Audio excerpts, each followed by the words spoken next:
Hello. The politics of climate change are very much at the forefront of most people's minds today. There's, I think, an overwhelming assumption among many people that the climate has to be addressed politically in some way, and that the best way to address that is through some kind of cooperation. Cooperation domestically to take important measures to reduce emissions, to safeguard natural resources, etc. And also, really importantly, cooperation internationally to set new kinds of rules, norms, structures, and conventions up that will enable or incentivize states to work together to reduce global emissions and tackle the problem in a multilateral way. Now, that hasn't happened. Instead, what we're seeing to a remarkable extent is a kind of creeping mercantilism or new mercantilism in climate policy and in the industrial policy around climate action. That is actually having the effect of leading some states to reduce emissions significantly and to promote the adoption of new technologies that should indeed help address climate change in some ways.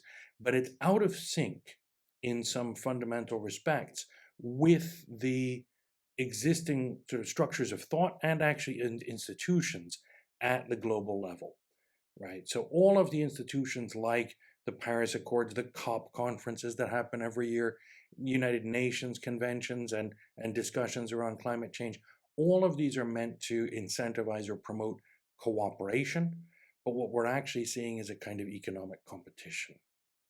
Now, in a different video earlier, I also addressed this whole issue of kind of protectionism versus free trade, tariffs, and the trade-offs involved with those.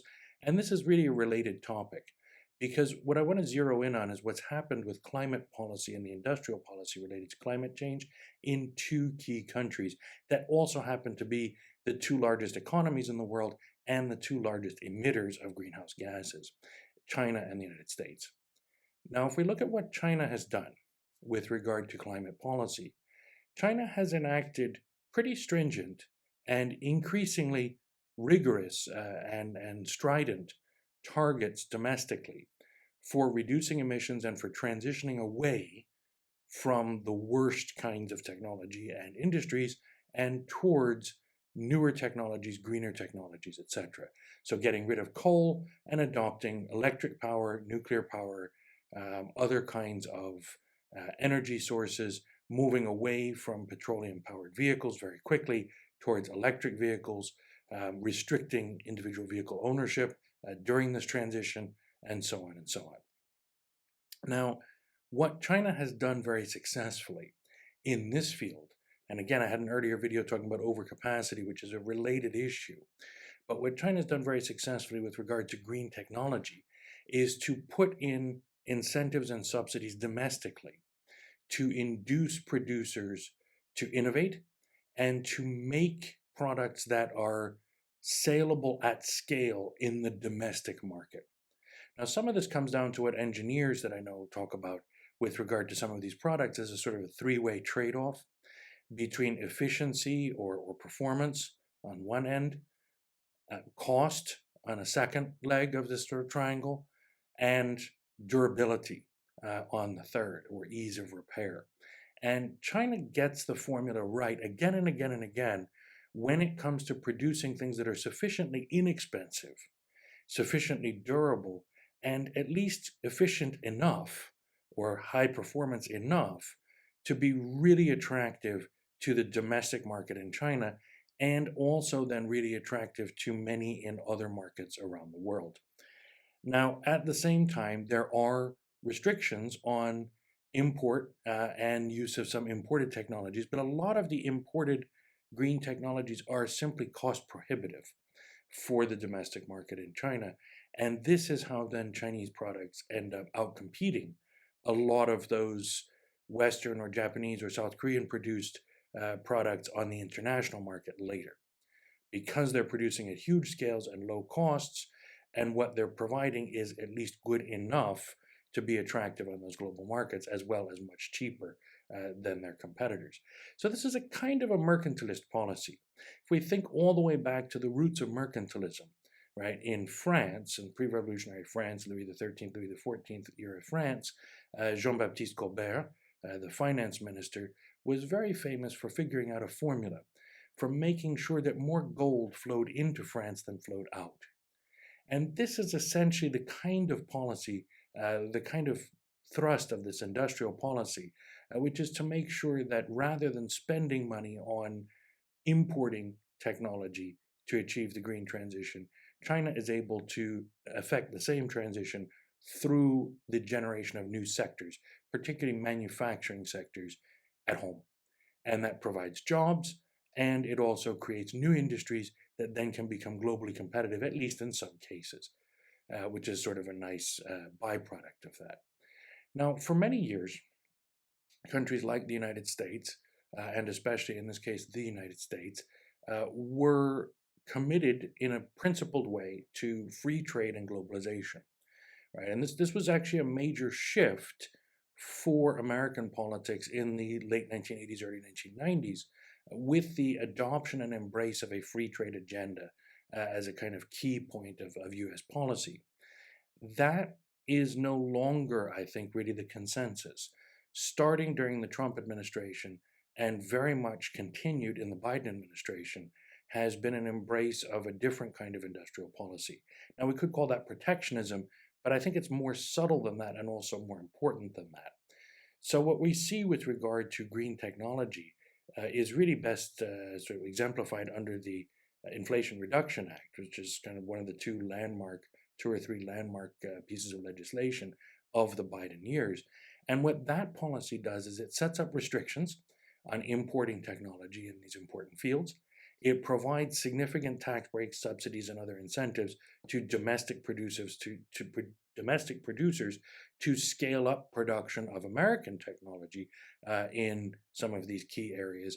And then it also provides targets. There are also targets and restrictions to push people to begin to transition towards these new technologies, notably things like green electricity generation and eventually electric vehicles as well.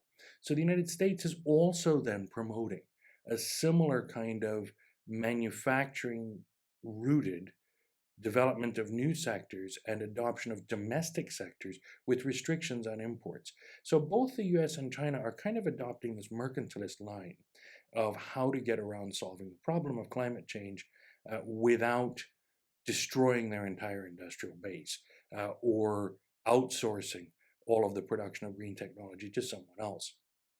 And so where does this leave other countries? Countries, for example, like the European Union states, the UK, Canada, Australia, etc.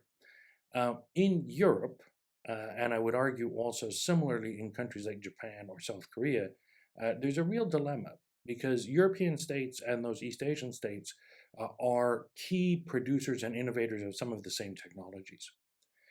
And their markets are being flooded on the one hand by low-cost exports coming from China in a lot of these sectors, and at the same time, a lot of what they're producing is now being met with barriers to import in the United States.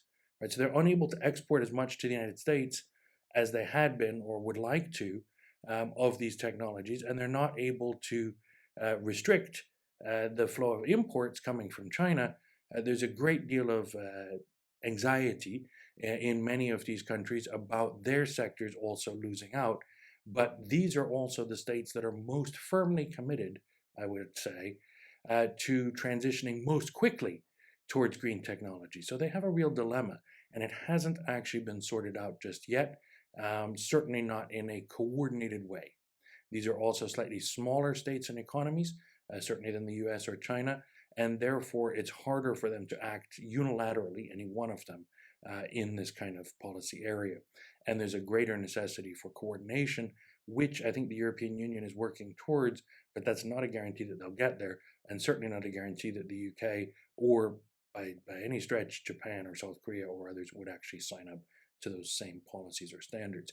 If we look at countries like Australia and Canada, they have an additional dilemma, which is that they are major producers of commodities linked to the old economy, right? Things like coal and petroleum, natural gas, other key fossil fuels and fossil fuel linked commodities.